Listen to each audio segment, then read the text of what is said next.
Hi, today we are going to be looking at a game that I played against a strong international master, Vitaly Nemir, at my most recent tournament.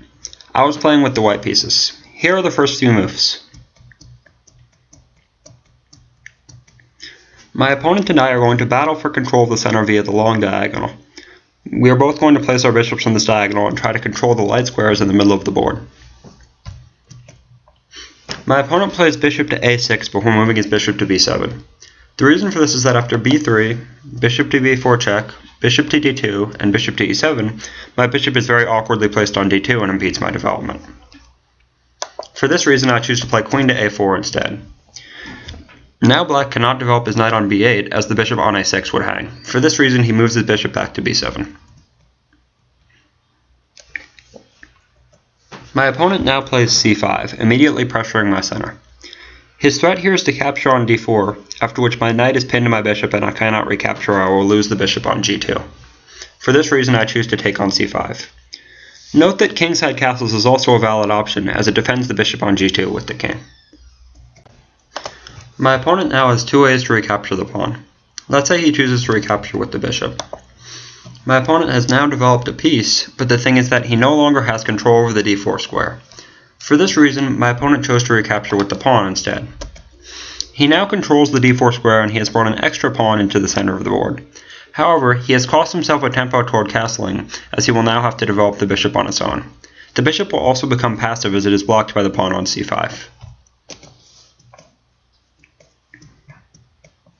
Note how I am aiming to control the d6 square. This will become a very important theme throughout the game. It now may look as if the pawn on b2 is hanging. However, this is not the case. After queen takes b2, rook to b1, queen takes c3, and rook to b7, black's queen is trapped and there is nothing he can do about it. For example, after knight c6 and bishop to d2, the queen has nowhere to go. Let's go back to the game.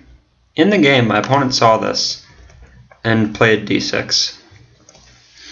Now my idea is to double up on the d-file and put more pressure on the d6 square. Now the thing is that my queen is doing almost nothing on a4. It would make sense for me to trade queens here as black's queen is actively defending whereas white's queen serves no purpose.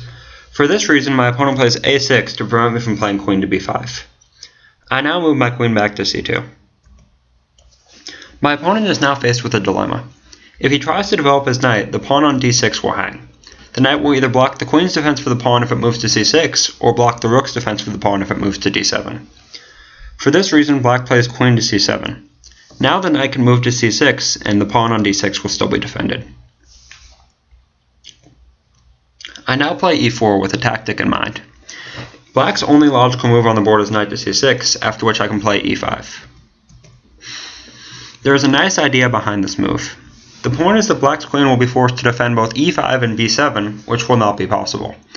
After d takes, knight takes, bishop takes, queen takes, and bishop takes, my pieces are clearly better placed, whereas black's pawn on c5 will be a weakness in the resulting position. For this reason, my opponent elected to take with the knight, although this move also has its drawbacks. After knight takes e5 and bishop takes g2, I have a nice in-between move that regains the pawn. After knight takes f7, black is forced to retake with the king, after which I can play king takes g2. Black's best placed piece is his knight on f6. It defends the d5 square, defends the pawn on h7, and prevents me from bringing my knight into the game via e4. Therefore, I would be very happy to trade my bishop for it by playing bishop to g5 and bishop takes f6, after which black's king will become harder to defend and I can get my knight involved. For this reason, black plays h6 to prevent this. I now bring my rook to e2, putting pressure on e6. Black's king is the only defender of this pawn, and black will not be able to move his king out of the center until his pawn is adequately defended. Black now plays rook to e8. However, it is important to note that black cannot simply get out of the pressure by playing e5. The reason for this is that after I play bishop to c1, the d5 square will become critically weak. I'll be able to play my rook to d2 and my knight to d5, and continue to stack pressure on the d6 square, whereas black's bishop will be stuck on e7. Let's go back to the game. I now played rook to e1, doubling up on the pawn and adding pressure. Now it's important for me to make a decision here. Black's best placed piece is still his knight on f6. It defends a number of key light squares around Black's king.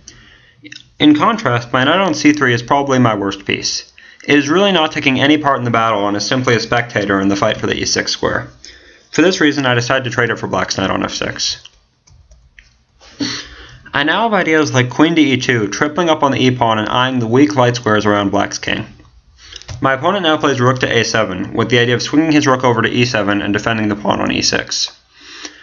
I now play h4, looking to take advantage of the weakened light squares around Black's king. My idea is to play h5 and bring my queen to the weak square g6. This will put more pressure on the e6 pawn and will also possibly lead to an attack on Black's king. My opponent now plays rook to e7, bringing an extra defender onto the e6 pawn and with the idea of finally moving his king back to g8 and into relative safety. However, I now have a very nice tactic. Pause the video for a few seconds and see if you can find White's idea. The winning move here is bishop takes h6. After Black retakes, I can play rook to g4, threatening immediate checkmate on g6. The only move that does not get checkmated for Black is bishop to g7. However, there's another very important move here for White. The thing is that Black is preparing to run back with his king to g8, after which he'll be able to defend. It is very important for me to cut off this flight square in order to maintain my initiative. For this reason, I play queen to h7, cutting off the g8 square and forcing the king to stay on the f-file. My opponent is now forced to play king to f8 to defend the bishop on g7 against the mate. I now play rook takes e6. My threat is rook to f6 check. The point is that after rook to f7, I can play queen takes g7 check as the rook is pinned. If Black takes the rook on f6 with the bishop, then I can simply play rook to g8 and that will be checkmate. My opponent has to play queen to f3 to defend against this threat. This is the critical moment of the game. I would recommend pausing the video again and seeing if you can find the winning continuation. There are a lot of tries here that don't work. For example, rook to g6, which appears to put unstoppable pressure on the bishop on g7, actually gets mated in two by rook to e1 check, king to h2, and rook to h1 checkmate. The straightforward rook to f4 check actually loses to queen takes f4, pawn takes, and rook takes e6, after which Black has an overwhelming material advantage. The winning move here is rook takes g7. White now threatens queen to g8 checkmate, so Black is forced to retake. After Black retakes, White can simply lead to a winning queen ending after rook takes e8 check, king takes e8, and queen takes g7, but White actually is slightly better than that.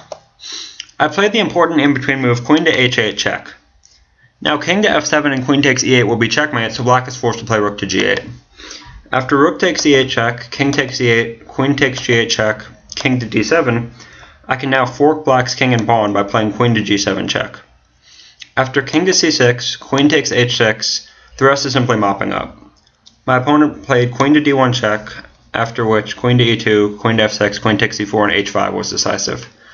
The point of this is that now I will simply push the h-pawn to h6, h7, and h8, and Black is completely powerless to stop me from queening. The game ended after a few more moves.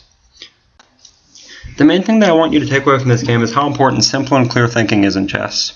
However, with that being said, simple thinking is not a replacement for concrete calculation. My opponent was an extremely strong player in this game, and it was only through calculating variations that I was able to get the full point. Just thinking simply isn't enough, you also have to be able to calculate accurately when the time comes. Thank you for watching.